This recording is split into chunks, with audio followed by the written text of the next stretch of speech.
नमस्कार, मी रश्मी. काटा चमचा परिवारामध्ये तुम्हा सर्व खवय्यांचं आणि खिलवणाऱ्यांचं मनपूर्वक स्वागत. आज आपण बनवणार आहोत डाळ तांदूळ वापरून पौष्टिक असा उत्तप्पा.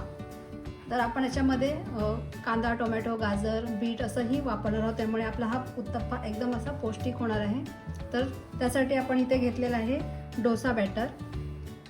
त्याच्यामध्ये आपण त्याच्या अंदाजानुसार मीठ टाकूयात आणि त्याला व्यवस्थित मिक्स करून घेऊयात. त्याला जास्त पातळही घ्यायचं नाही आणि जास्त घट्टही घ्यायचं नाही. तर अशा प्रकारे कन्सिस्टन्सी असली पाहिजे. आपण हे मीठ व्यवस्थित मिक्स करून घेऊया आणि आता आपण हे बाजूला ठेवूया एक 5 मिनिटासाठी. आणि याच्यामध्ये आपण कांदा, कोथिंबीर, टोमॅटो, गाजर, बीट आणि मिरची असं सर्व बारीक असं किसून घेतलेलं आहे आणि कांदा एकदम बारीक कट करून घेतलेला आहे. तर आपण हे सर्व एकसाथ मिक्स करून घ्यायचं.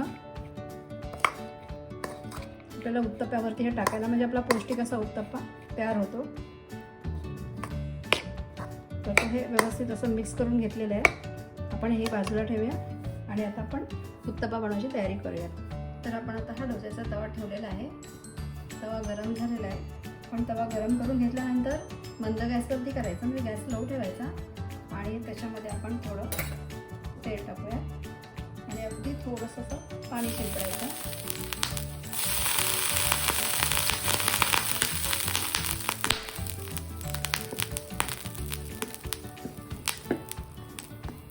आणि बॅटर व्यवस्थित मिक्स करून आपण त्याच्यावरती एक पळी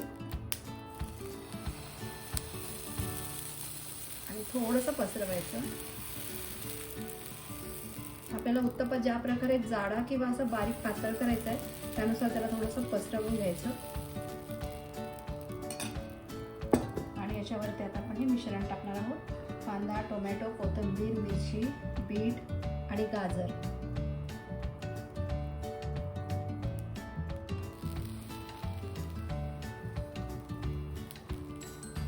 असं व्यवस्थित सगळीकडे पसरवून टाकायचं.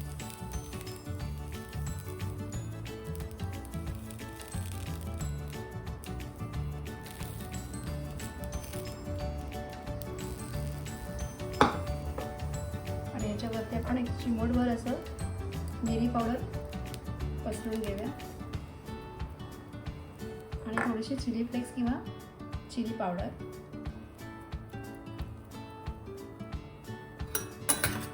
आणि असं थोडंसं तेल वरून वापरून. पण यावेळेस गॅस एकदम स्लो ठेवायचा म्हणजे उत्तप्पा खालून करपणार नाही.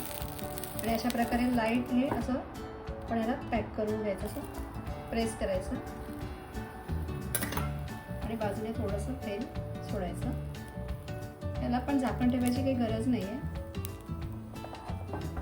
ते थोडं प्रेस केल्यानंतर काय होतं, आपण जेव्हा उत्तप्पा वापरतो तेव्हा त्याचं सगळीकडे विस्कटलं जात नाही.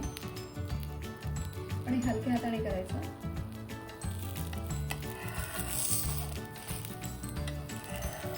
आणि एक अर्धा मिनिट झालं की आपलं हे उत्तप्पाचा हलक्या हाताने खालून मोकळा करायचा. आता परतायच्या आधी थोडंसं तेल वरून टाकायचं. बघा उत्तप्पा न करता किती व्यवस्थित झालेला आहे. आणि थोडंसं हलक्या हाताने वरून प्रेस करायचं. आणि गॅस आपण स्लोच ठेवायचा, नाही तर त्या भाज्या सर्व करपल्या जातील. स्लो ठेवल्यामुळे काय होईल, भाज्याही व्यवस्थित खरपूस भाजल्या जातील आणि डोसाही आतून उत्तप्पाही आतून शिजला जाईल.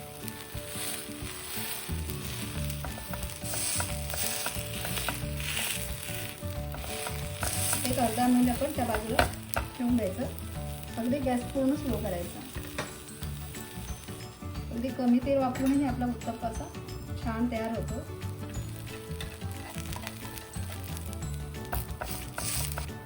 अर्धा मिनिट झालेलं आहे. आपण परतून घेऊया. बघा असं व्यवस्थित भाजला गेलेला आहे. आणि आपल्याला अजून खरपूस करायचा असेल तर गॅस थोडासा मीडियमला घेऊन थोडा वेळ तिकडूनही उत्तप्पा भाजून घ्यायचा. गॅस थोडा मीडियमवरती ठेवायचा म्हणजे थोडा आणखी खरपूस रंग येईल. आणि आता इकडूनही खरपूस करायचं असेल तर अजून इकडे थोडा वेळ अजून ठेवायचा. बघा थोडा रंग बदलला आहे. पण आपल्याला हे करपवायचं नाही, जास्त काळपट करायचं नाही आहे.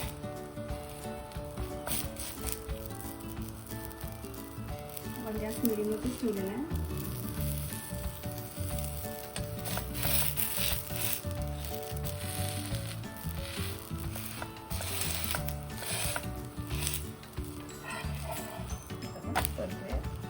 छानपैकी असं बघा, भाज्या अगदी खरपूस भाजलेल्या आहेत, करपलेल्या नाहीत. आता आपण काढूया. आपला उत्तप्पा झालेला आहे, जाळी पडलेली दिसते आपल्याला. इकडे अशी आजूबाजूला जाळी दिसली की समजायचं छान उत्तप्पा झालेला आहे. आपण एका प्लेटमध्ये काढून घ्यायला. तर अशा प्रकारे आपण उत्तप्पा बनवलेला आहे. पौष्टिक असा उत्तप्पा आहे, डाळ तांदळाचा आणि गाजर आणि बीट वापरून असं आपण पौष्टिक उत्तप्पा बनवलेला आहे. तुम्ही अशा प्रकारे बनवा आणि त्याचा आस्वाद घ्या.